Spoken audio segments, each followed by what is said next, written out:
My dear student, third year, section A, section B, how are you? I wish everything was okay and I wish nothing but the best for you. Good luck and don't dare give up. I hope good things happen for you. I miss you so much, and I hope this lecture is delivered clearly and helps you to understand our criticism course. So let's go on, and of course, you will find this lecture on our group on Facebook. So please share the group between your friends and your colleagues, and please join the group and the online courses or online lectures until I hope this ends very soon. Of course, I remember that last time we have started this point regarding the significance of Johnson work or Johnson preface to William Shakespeare, and we understand now that actually Johnson praises William Shakespeare in certain points. Please remember how Johnson praises William Shakespeare's language, William Shakespeare's characteristics of his works of art, including the universality and so on. And we reached the point that the defects or the errors that Johnson believes that Shakespeare has certain faults throughout his pieces of art or his dramas. And we started last time with the first, or as I do remember, the first 3 points. I'll just go through these 3 points very quickly.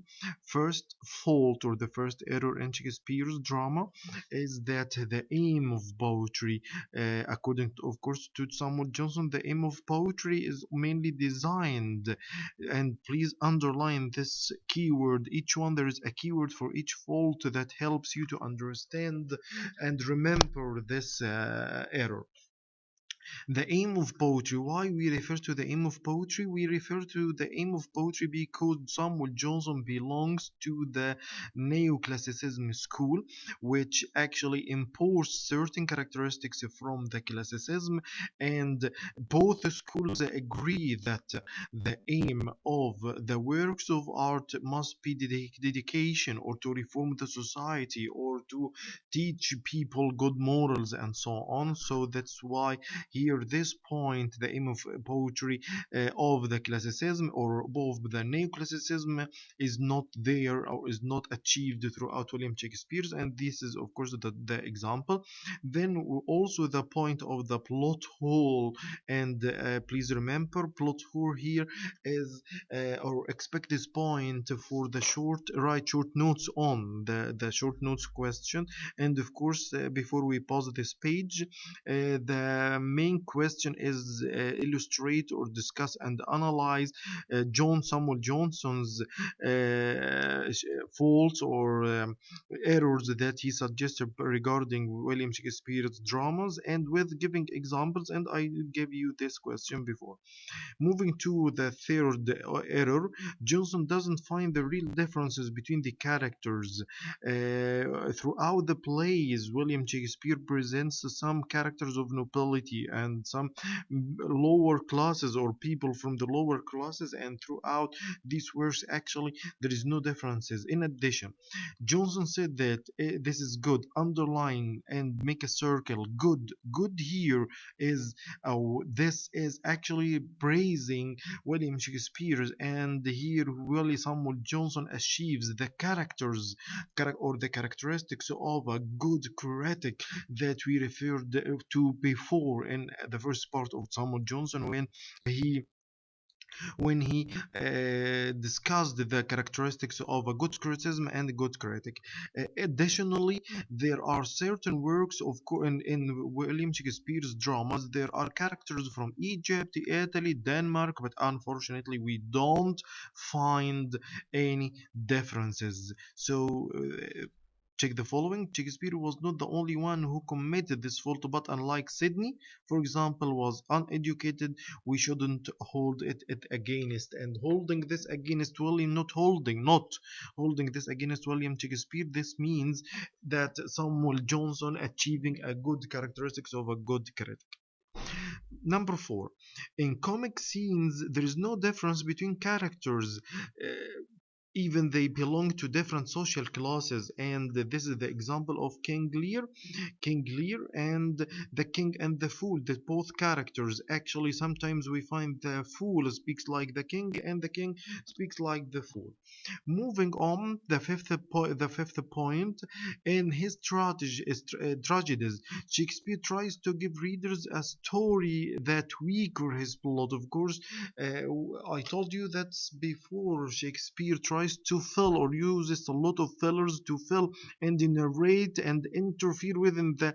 It looked like as if he interferes within the actions or the plot of his dramas, and this actually underline this point, make a circle weaker. This weaken the works of William Shakespeare. And of course there is an example here. This is the example. Shakespeare underline use too much language expression, soliloquies. Of course is the most famous example for this fault is Hamlet. Moving to number 6, in his narration, all the different types of his works of art actually express the simple ideas. Too many words to express simple ideas. Maybe the action or the incident in his drama doesn't need so much of a complicated, or it needs a complicated language or more sophisticated language, but unfortunately William Shakespeare insists on using this simple language. In Merchant of Venice, for example, it takes him many pages to say Antonio hates child. There is no need for such something like that. Therefore, it should always be rapid and evident by frequent interruption. However, Shakespeare gave it more respect and dignity. Number 7, the power of nature. Nature here means education. Please remember when we talked about nature and education, and this is a common point between Samuel Johnson and who and Alexander Pope. Both refer to the importance of education in forming and in the creation of the good character of a good critic. We read the speech of characters. For example, Shakespeare would normally give us many references to some Greek, some Italian cultures, and he believed that this made his speech stronger. However, opposed because they are confusing. Underline, this is the error. Referring to much of Greek and Italian cultures or references within the dramas and tragedies of William Shakespeare, this actually makes an atmosphere of confusion for the readers. For example, let's hear, for example, this is example, underline. Portia says to Child that he can take the pound of flesh, but he may not spend blood. Although it's a very important incident in the play, Shakespeare gives it a single line. It came powerless, underline, unsurprising, underline, cold.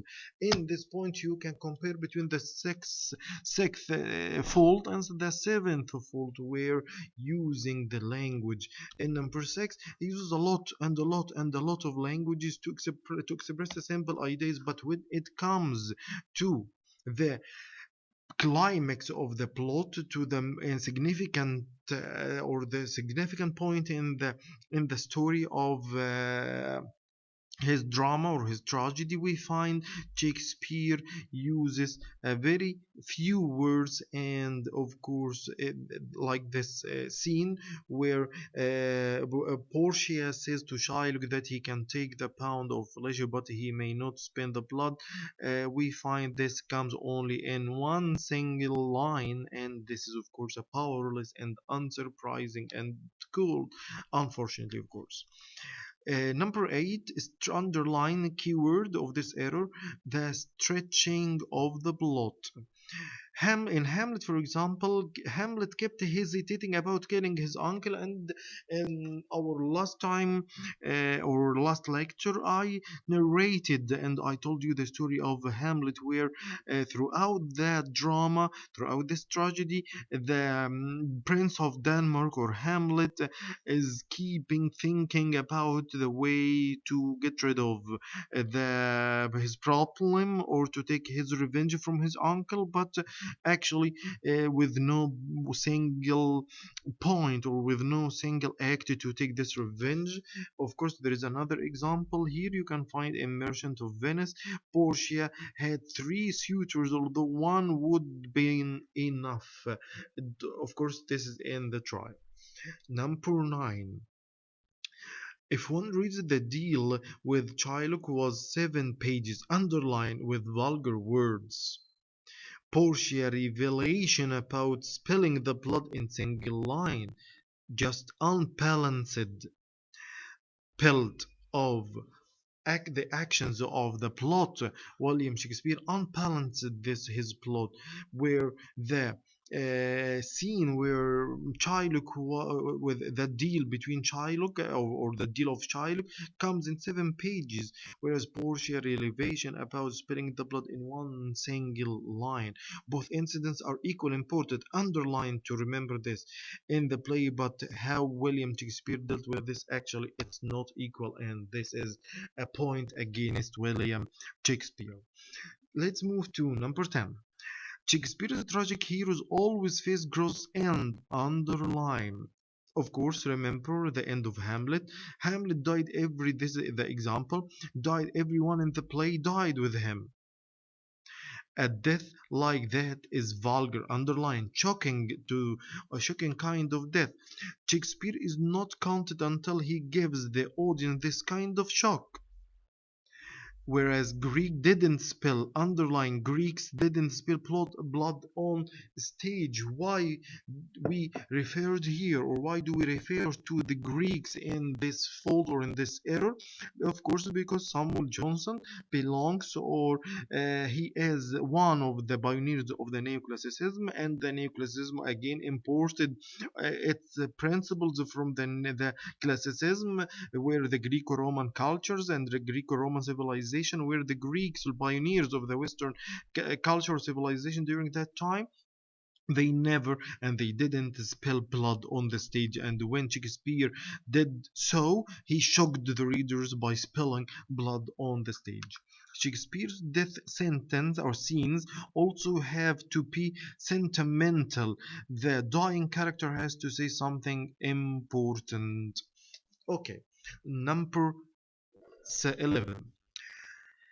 The long dialogues, underline long dialogues, of course, long dialogues, exactly like giving or interfering the incidents, filling the actions with so much or a long sentence and so on. Of course, this negatively affects the on the audience and make the audience get lost. Whenever we find the opportunity to use the language, he does, underline, whenever he find this is the verdict against William Shakespeare. Whenever he finds the opportunity to use the language, he does.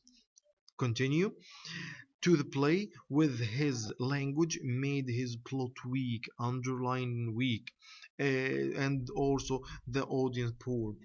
So, of course, because of this sort of filling the actions, filling his works of art with a lot and a lot of pages and sentences, of course, the audience, throughout reading this action, they lost the story. Number 12. Technically speaking, is that he neglected the 3 units, underline, very very important. He disagreed of the 3 units of time, place. His disregard of the 3 units of time, place, and action is considered an error flaw. Johnson has himself falsified the classical idea of the 3 units. Of course, at this point or this line shows how Samuel Johnson is searching for the or achieving the characteristics of a good critic, and he said this is an fault, or this is an error, or a point, negative point against William Shakespeare. But he also added the fact that the 3 units. What's the meaning of the 3 units? That of course the 3 units of the classical drama, the classical works of art or classical drama: the time, the place, and the action is not there in William Shakespeare's tragedies, but on the other hand, he falsified this classical idea. Remember the classical idea of the unities. Okay, I hope you reach this material, and this lecture is clear for you. I wish everything was okay. Miss you so much, and I'm looking forward to seeing you as soon as possible. See you next lecture. Bye bye.